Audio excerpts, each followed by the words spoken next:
Okay वृंदा, Chris, बाबू कैसे हो? आगे दर्शना, वेरी दारिया,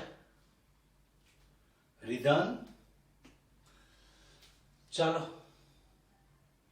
આપણે આગળ બેન્ઝીન ડાયઝોનિયમ ક્લોરાઇડની પ્રક્રિયાઓ વિશે અભ્યાસ કરતા હતા અને બેન્ઝીન ડાયઝોનિયમ ક્લોરાઇડ બે પ્રકારની પ્રક્રિયાઓ આપે, એક એઝો કપલિંગ પ્રક્રિયા સી અને બીજો ડિસ્પ્લેસમેન્ટ, નાઇટ્રોજનનું ડિસ્પ્લેસમેન્ટ, નાઇટ્રોજન ખસી જતો ત્યાં કોઈને કોઈ સમૂહ આવી જાય એને આપણે ડિસ્પ્લેસમેન્ટ ઓફ નાઇટ્રોજન.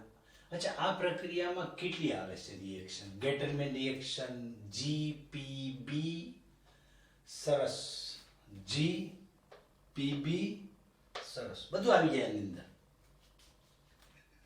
જી એટલે ગેટરમેન રિએક્શન, ટૂંકમાં એને જીએમઆર પણ કહેવાય છે. અચ્છા, ગેટરમેન રિએક્શનનો પ્રક્રિયક કોણ? તે HCl પણ છે અને HBr પણ છે. અને ઉદ્દીપક કોણ? તે કોપર પાવડર, કોપર ધાતુનો પાવડર, કોપર ડસ્ટ બોલો, કોપર પાવડર બોલો, બધું સરખું છે.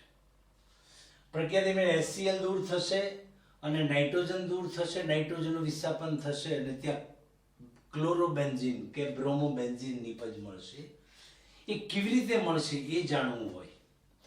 જો અહીંયા આગળ BDC છે, માનો કે HCl સાથે પ્રક્રિયા કરે તો HCl દૂર થશે અને આ Cl આ બેન્ઝીન રિંગ સાથે જોડે છે, નાઇટ્રોજન પણ દૂર થઈ જશે હાર્ડ પેદાશ તરીકે, -N2 HCl અને આપણે ક્લોરોબેન્ઝીન મળશે.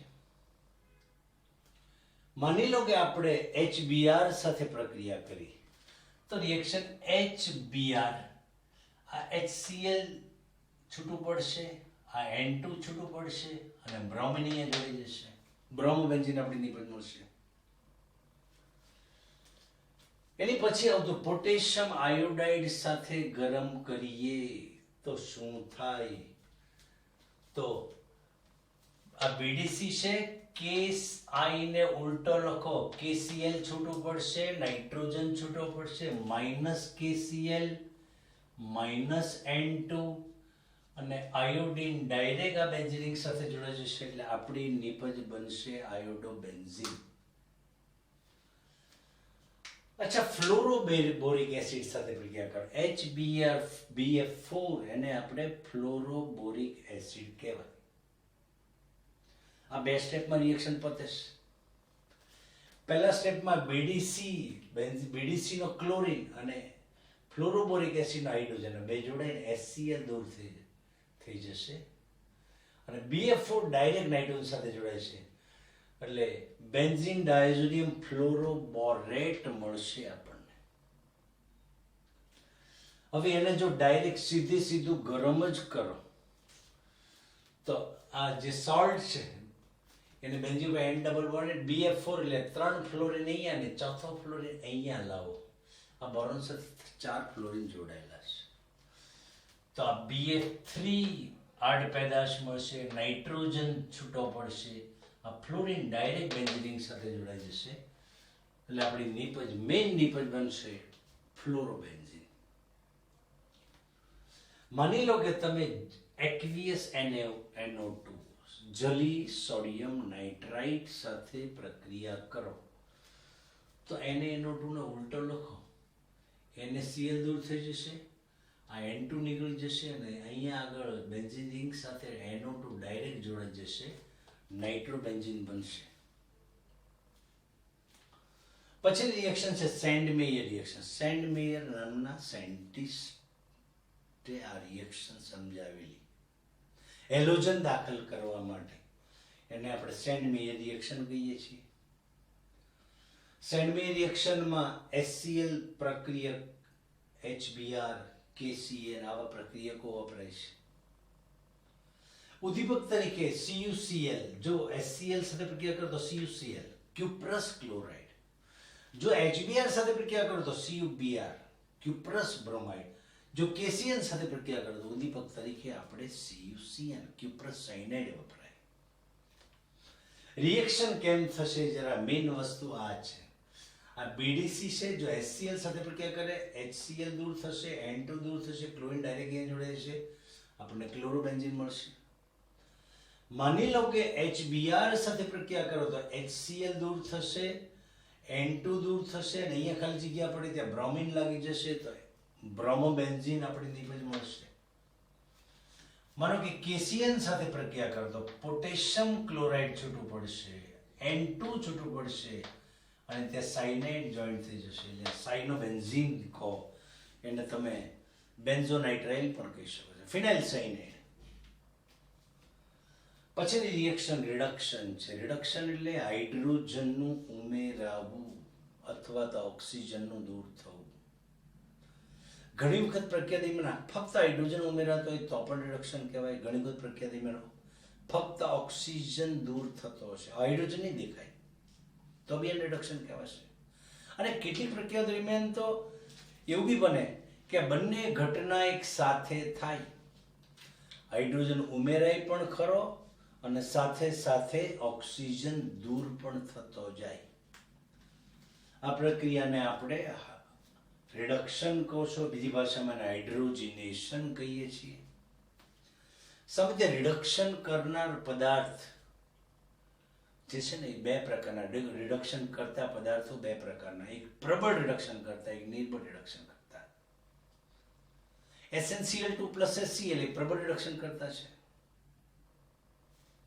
H3PO2 અથવા તો ઇથેનોલ આ નિર્બળ રિડક્શન કરતા પદાર્થ છે. આ બંને પ્રકારના રિડક્શન કરતા વચ્ચેનો ડિફરન્સ શું?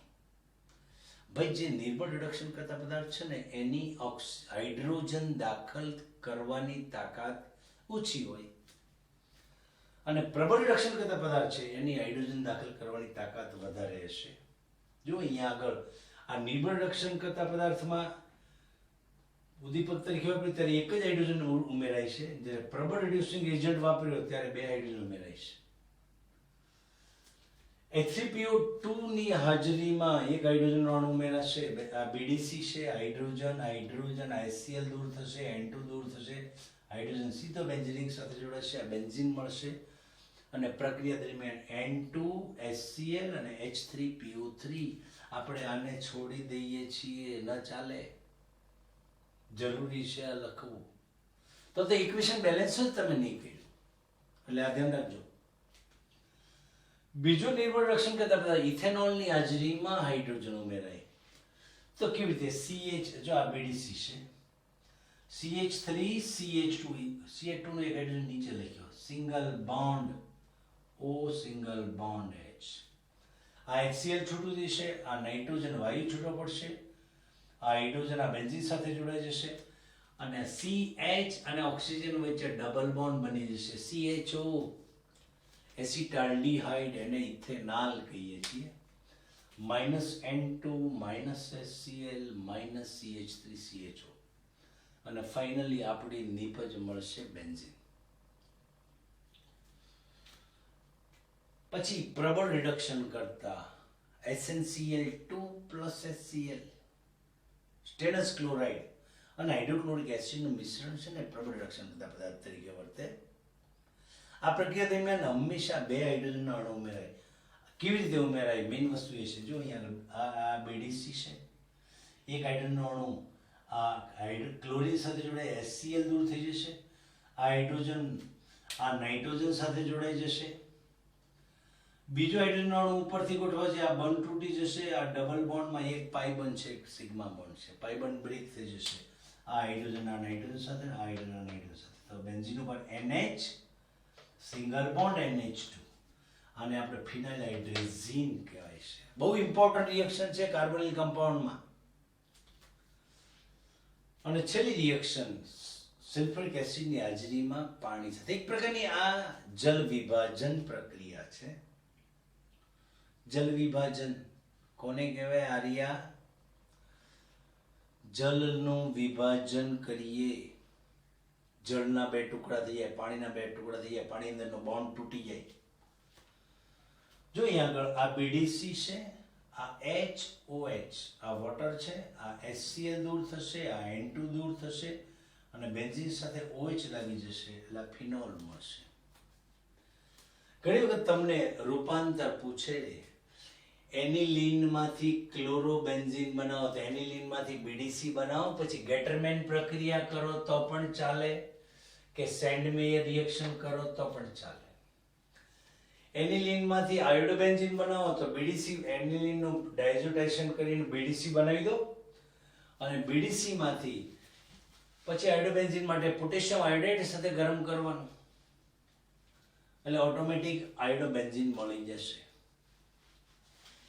માની લો કે તમને ફ્લોરોબેન્ઝીન બનાવવાનું કહે તો એનિલીનમાંથી બીડીસી બનાવો, બીડીસી ને સાથે ફ્લોરોબોરિક એસિડની પ્રક્રિયા કરો તો આ સોલ્ટ બનશે. એને ગરમ કરશો તો ફ્લોરોબેન્ઝીન બનશે.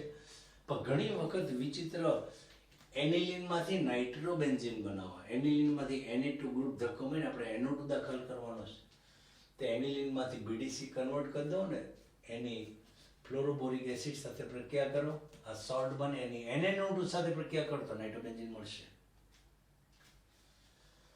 સાયનોબેન્ઝીન એનિલીનનું બીડીસી, બીડીસીનું સેન્ડ મેયર પર કમ્પલસરી તમારે પોટેશિયમ સાયનાઇડ સાથે પ્રક્રિયા કરવાની. આ ઉદ્દીપક જોશે, ઉદ્દીપક વગર પ્રક્રિયા થાય નહીં, ધ્યાન રાખજો. સાયનોબેન્ઝીન મળશે. એનિલીનમાંથી બેન્ઝીન પૂછે તો એનિલીનમાંથી બીડીસી બનાવી નાખો, બીડીસીમાંથી નિર્બળ ઓક્સિડેશન કરતા પદાર્થ વાપરો, H3PO2. આ બેમાંથી કોઈ પણ લખો ચાલશે. પણ જ્યારે તમને એનિલીનમાંથી ફિનાઇલહાઇડ્રેઝીન બનાવવાનું કહે તો એનિલીનનું બીડીસીમાં કન્વર્ઝન કરો અને પછી પ્રબળ રિડક્શન કરતા સાથે પ્રક્રિયા કરો તો જ ફિનાઇલહાઇડ્રેઝીન મળે. છેલ્લે એનિલીનમાંથી ફિનોલ બનાવો, આ બી રૂપાંતર પૂછે તો એનિલીનનું બીડીસી બનાવો, બીડીસીનું સાથે સલ્ફ્યુરિક એસિડની હાજરીમાં પાણીની પ્રક્રિયા કરશો તો ફિનોલ મળશે. પણ પ્રક્રિયા દરમિયાન આ બાય પ્રોડક્ટ બધી લખવી જરૂરી છે. જો એ નહીં લખો તો માર્ક રિડ્યુસ થઈ જશે, ધ્યાન રાખજો. અને એ લખવા એમાં પરફેક્ટ થવા માટે બોન્ડ ક્યાંથી તૂટે છે, ક્યાં કઈ બાય પ્રોડક્ટ મળશે, આ કરવું જરૂરી છે. ઓકે, ચાલો આપણું એમાઇન સંયોજનો પૂરું થયું. નેક્સ્ટ પીરિયડમાં સાયનાઇડ લઈ લેશું. સાયનાઇડ તમારે બુકમાં નથી પણ JEE મેઇનમાં એન્ટ્રન્સમાં છે એટલે લઈ લેવું જરૂરી છે. તમે એમ તો ત્યાં આર્ગ્યુમેન્ટ કરવા નહીં જઈ શકો સ્વરા કે ભાઈ સિલેબસ બુકમાં નહોતું એટલે આપણે લઈ લઈશું. ઓકે, ચાલો, થેન્ક યુ.